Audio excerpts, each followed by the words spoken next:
Yeah guys, Beast, back with some more Beastly content. Today we're going to be doing a guide over the easiest and the fastest way of farming electronic parts. So, all of the MonoLith bosses actually drop electronic parts and they can be ran over and over and over if you do so choose to.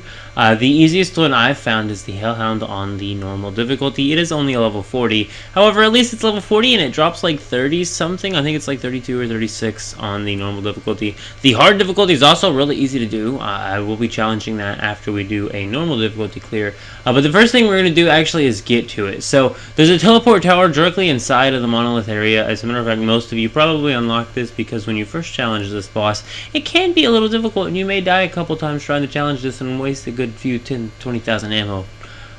So yeah, I do have a guide over how to beat it, down below, if you do need to watch that, for those of you who are lower levels, just now getting to this thing.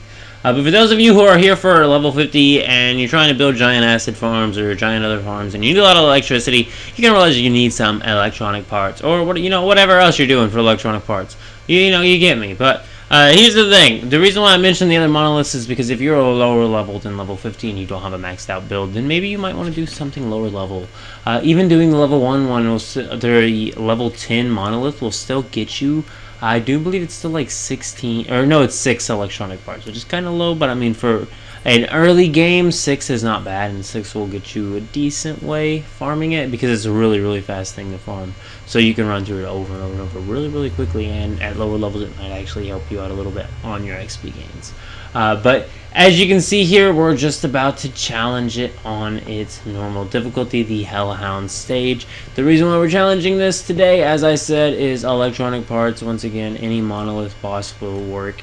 You can do it on any difficulty. All of them are going to be dropping electronic parts. Some of the higher difficulties will be dropping more rewards, such as, like, I think there's like 6 more electronic parts or something from the hard difficulty versus the normal difficulty. I don't know about pro. I mean, I have beat pro before. I have a video link down below and it shows all my drops, but I never actually paid attention to my drops. I was just doing it for the 6-minute clear for the seasonal goals. But as you can see here, this is the best and easiest and fastest and just all of the above. When it comes to getting electronic parts, for whatever it is you're building, whether you're building super refiners or you're building water pumps or, whatever else you're building. Maybe your guns just need electronic parts, or you really like the smart bullets that require electronic parts to craft. Whatever the reason is, maybe you just have a bunch of controllers to burn and you want to make some electronic parts stuff. I don't know. It's all up to you. There are tons of uses of electronic parts. Maybe you just drive a car and cars require electronic parts to repair them. So I burn through a lot of electronic parts. Also, I have a ginormous acid farm. If you have not seen my first video over that, you can go ahead and check that out down below. But as you can see here, this boss is just a really easy boss to do once you are level 50 at the level 40. And all of these other monolith bosses will be easy to do when you're a good, 10 levels over them. So if you're level 10 monolith, you can do that. If you're level 20, go do the level 10 monolith. If you're level 30, then go do the level 20 monolith. You get what I'm saying. You don't have to challenge the hardest one. Now, technically, I will say that the Forsaken Giant probably does drop a little bit more electronic parts and should be really easy for my end game build now because it's 100% maxed out build, so I could be farming Forsaken Giant, and I think it is also one of my challenges. But honestly, the Forsaken Giant was so difficult for me for the first few tries until I finally figured it out. I just don't really want to try and challenge it again. Once I beat it, I was like, I beat it and I'm done. But I think I might want to try my new build out, especially with this new gun.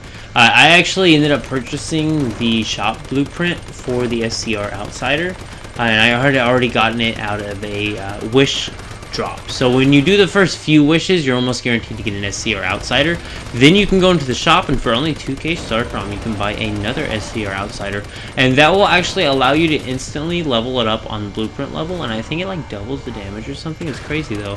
And I think on the next season the shop should be reset, so that should mean that for another 2,000 Starcrom, I'm going to be leveling it up to level 2 blueprint. So it makes my Power Surge build even more powerful, and I will be able to take the blueprint itself into the next season, and it will already be pre-leveled up. So that is going to be very, very nice. I still have like 5,000 Starcrom.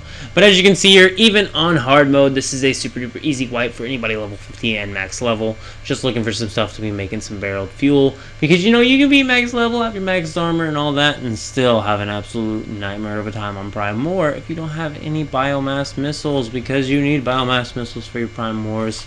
and that's what you're working for. And I figure that's why you're watching this video, because you're trying to get your electronic parts so you can make your generators, you know, everything else you need. I think the super refineries require electronic parts, so those two. Also, I'm thinking water pumps might still require electronic parts as well, so osmosis purifiers as well. So yeah, there's a whole lot of electronic parts used on my base. I bet I got a good 1,000 electronic parts used on my base. That's crazy. Now I think what this is this the pro mode? I'm not sure on this. This might be the pro mode. No, this is the hard mode now. So here we go. Here goes hard mode. That was the normal mode. And as you see in there, the normal mode there gave like 30 something electronic parts, and this mode's going to give like 36. And literally all it is clearing this stage. You can literally just click Y and challenge it again. I mean, technically it does use controllers, but once again, people overhype controllers, guys. Through the journey alone, you get a ton of controllers. I think next season I'm actually going to do a guide over how to get a ton of controllers so that you're not tripping on these so-called valuable controllers that people claim are. Now, I guess if you burn the crap out of them, yeah, I guess technically they're a valuable resource. But honestly, I've never seen a reason to burn the crap out of them that much on silos and such, just because, you know, if you're doing Theta alone is a good enough one to do, where you'll get the Stardust you need before you get even close to burning down all of your controllers. I don't get that argument at all. Still to this day, the whole controllers are sacred items is ridiculous to me, because I only have like 4 more days till Season 6 Season 2 sign up, and I can join the next Season 2 servers in like 2 or 3 more days, I think it is. And when that's available, I'm just going to cash out my 400,000 energy links into StarCrom, and I'm going to get the heck out of this server, and I'm going to get on into Season 2. I might even try the hard mode, guys. I'm not 100% sure. I was debating it earlier, and I kind of want to be making the videos over how to beat all the MonoLith stages on hard modes, being the server setting itself being on hard mode, so I'm assuming the normal difficulty should still be harder, or maybe I don't know. It's weird. It's really weird they have the whole hard mode thing now. Also, something about super anomalies sounds really interesting. I am excited to see the Season 2 content. I hate being locked behind this sort of time gate sort of thing.